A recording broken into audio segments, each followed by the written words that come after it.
इधर लखनऊ में सीएम ने फॉरेंसिक इंस्टीट्यूट के अंतर्राष्ट्रीय सम्मेलन का उद्घाटन किया, जिसका विषय साइबर युद्ध के आयाम, बहुपक्षीय कानूनी ढांचे, फॉरेंसिक और रणनीतिक प्रतिकार हैं।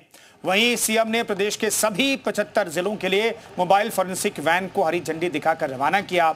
आपको बता दें कि 2017 से पहले प्रदेश में सिर्फ 4 फॉरेंसिक लैब मौजूद थे, जिनकी संख्या बढ़कर अब 12 हो चुकी है। इसके साथ ही सीएम ने Padma Shri doctor Lalji Singh advance DNA diagnostic centre, AI, drone, robotics lab और अटल पुस्तकालय का भी उद्घाटन किया।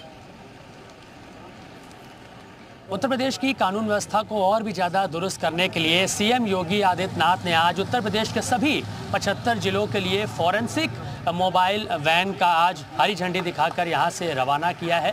उत्तर प्रदेश के जितने भी जनपद हैं, कमिश्नरेट हैं, उनके लिए ये फॉरेंसिक वैन्स जाएंगी। और जिस तरीके से 2017 से पहले उत्तर प्रदेश में सिर्फ 4 फॉरेंसिक लैब थे और अब उनकी संख्या बढ़कर 12 हो चुकी है। और UP state forensic science institute में आज हरी झंडी सीएम योगी आदित्यनाथ ने दिखाई है। इसी के साथ अटल लाइब्रेरी के साथ ही एआई और ड्रोन से संबंधित जो विभाग हैं उनका उद्घाटन किया है। और अलग अलग जिलों के नाम जो है सभी वैन्स पर यहाँ पर लिखे हुए हैं। इसी के साथ जो 3 दिवसीय इंटरनेशनल फॉरेंसिक समिट का उद्घाटन भी सीएम योगी आदित्यनाथ ने आज किया है, जहां पर दुनिया भर से आए हुए जो एक्सपर्ट्स हैं वो एआई, ड्रोन और जो फॉरेंसिक साइंस है उससे जुड़े हुए जो मामले हैं उन पर बातचीत करेंगे। और इसी के साथ जो फॉरेंसिक इंस्टीट्यूट उत्तर प्रदेश में बढ़ा हुआ है, इसके उत्थान के लिए भी लगातार काम जो है वो किया जा रहा है। तो आप देख सकते हैं तस्वीरों में कि सीएम योगी आदित्यनाथ ने जो फॉरेंसिक इंस्टीट्यूट है लखनऊ के सरोजनी नगर में, वहाँ पर तमाम चीज़ों का उद्घाटन किया। उसके बाद हरी झंडी दिखाकर जो फॉरेंसिक वैन्स हैं, इसमें तमाम ऐसे उपकरण मौजूद होंगे, क्योंकि फॉरेंसिक की मदद से उत्तर प्रदेश में कानून व्यवस्था को और अपराध और अपराधी को कंट्रोल में करने में काफ़ी ज़्यादा मदद मिली है। तमाम अपराधों में समय से पहले जो है जांच में मदद मिली। तो ऐसे में फॉरेंसिक वैन जो है वो अलग अलग जिलों के लिए, सभी 75 जिलों के लिए यहाँ पर सीएम योगी आदित्यनाथ ने आज उद्घाटन किया है, इसको रवाना किया है। और प्रदेश की कानून व्यवस्था को दुरुस्त करने के लिए, आगे बढ़ाने के लिए लगातार योगी सरकार काम कर रही है। तो उसमें ये एक बड़ा कदम है।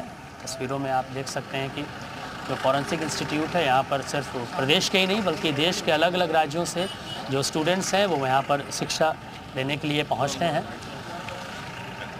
ऐसे में फॉरेंसिक की मदद से अपराध को कंट्रोल करना, यही मोटिव है योगी सरकार का। उसी के तहत आज सभी 75 जिलों के लिए जो फॉरेंसिक वैन्स हैं उनका उद्घाटन यहाँ पर सीएम योगी आदित्यनाथ ने किया है। कैमरा संदेश राज के साथ मयूर शुक्ला, जी मीडिया, लखनऊ। तो सीएम योगी आदित्यनाथ ने आज यूपी स्टेट फॉरेंसिक इंस्टीट्यूट में फॉरेंसिक एआई, ड्रोन और रोबोटिक लैब का उद्घाटन किया। इस लैब में दुनिया भर की अत्याधुनिक टेक्नोलॉजी से लैस ड्रोन और रोबोट मौजूद हैं, जो कि यहां पढ़ने वाले बच्चों के लिए सहायक साबित होंगे। लैब में बच्चों को ट्रेनिंग देने वाले साइंटिस्ट मिलिंद राज ने तरह तरह के उपकरण दिखाते हुए उनका महत्व बताया।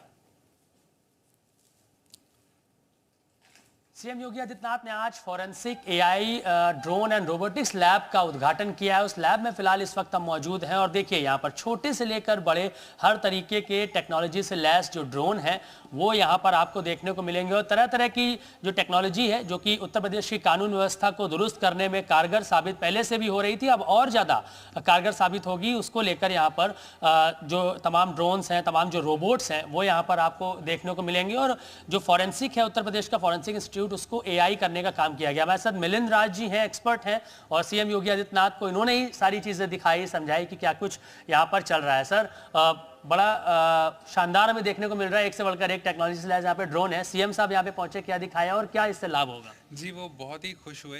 और सीएम सर जब इस लैब में आए थे तो उन्होंने, हम यहाँ पे कुछ स्टूडेंट्स भी थे, तो उनसे सवाल भी पूछे थे कि इसका पर्पस क्या है, उद्देश्य क्या है। देखिए, टेक्नोलॉजी कोई भी हो, उसका एक पर्पस होता है। सो वो बहुत ज़्यादा खुश हुए, उन्होंने इस चीज़ की बहुत सराहना करी। और जैसे कि यहाँ आप देख सकते हैं तरह तरह के मॉडल्स हैं, मैं आपको एक दिखा सकता हूँ। एक इस तरह के जो आर्मी में यूज़ हो सकते हैं, ये एआई ड्रोन सिस्टम्स हैं। और यदि मैं इसको एक उड़ा के भी थोड़ा सा दिखा सकता हूँ। देखिए, डेमो हमारे सामने है। बंद कमरे के अंदर भी ये ड्रोन किस तरीके से उड़ेगा, ये मिलिंद राज जी हमें यहाँ पर फिलहाल इसका डेमो करके दिखाने वाले हैं। जी, तो मैं इसको यहीं से एक फ्लाइट लेके आपको दिखाता हूँ। और जैसे कि आप देख सकते हैं कि ये स्पाई मशीन्स होती हैं, ये उस मिशंस में यूज़ होते हैं जहाँ पे आपको निगरानी रखनी होती है, स्पाई करना होता है, ये वहाँ पे रखने के काम आते हैं। ये एआई मशीन्स हैं, ये गिन लेती हैं कितने इंसान उस जगह पे हैं, मौजूद हैं। तो ये तरह तरह के आप तकनीक से लैस चीज़ें देख रहे हैं। यही एक नए भारत का निर्माण है और यही वो चीज़ें हैं जिसकी मदद से फॉरेंसिक्स आगे बढ़ रहा है। देखिए और भी जो बात कही है कि फॉरेंसिक आगे बढ़ रहा है, और भी मशीनरी हम देखेंगे। यहाँ पे सर ये दिखा पा रहे थे हमें कि किस तरीके से हम इसके पास जाते हैं। देखिए हमारा हाथ है और ये एक मशीनरी है, और ड्रोन की जो स्पीड है उसको कैसे कंट्रोल करना है, मिलिंद राज जी बताएं। जी देखिए, ये दिखा रहा है आपको कैसे ड्रोन के कुछ पार्ट्स होते हैं। मैं बहुत टेक्निकल नहीं जाऊँगा। तो ESC मोटर, तो अगर मैं हाथ पास लाता हूँ तो रोटेशन किस तरह से कम ज़्यादा हो रहा है, और ये ब्रशलेस मोटर्स, ये एक टेक्निकल एक्सप्लेनेशन है। उसी तरह एक दूसरा आप यहाँ पे भी देख सकते हैं, इंटरैक्टिव मॉडल्स लगे हुए हैं। और फॉरेंसिक्स में ड्रोन का क्या यूज़ होता है, अक्सर लोग ये पूछते हैं। यदि कोई दुश्मन देश से ड्रोन हमारे पास यहाँ आया, सो हम लोग उस ड्रोन की एनाटमी, यानी कि एक शुद्ध भाषा में बोलूँ तो उसकी हम लोग कुंडली निकाल लेते हैं कि ये ड्रोन कहाँ बना था, कितना पुराना है, किस किस देश के पार्ट उसमें यूज़ हुए हैं, या यहाँ तक कि हम ये भी निकाल लेते हैं कि वो कहाँ पे जाना था, क्या वो कहीं पे कोई ऐसा बड़ा एक एक्सप्लोजिव लेके जा रहा था या क्या मिशन था। सारी रिपोर्ट आ जाती है। इवन ये भी बता सकते हैं कि उसका पायलट बहुत स्किल्ड था या नहीं। तरह तरह की चीज़ें होती हैं।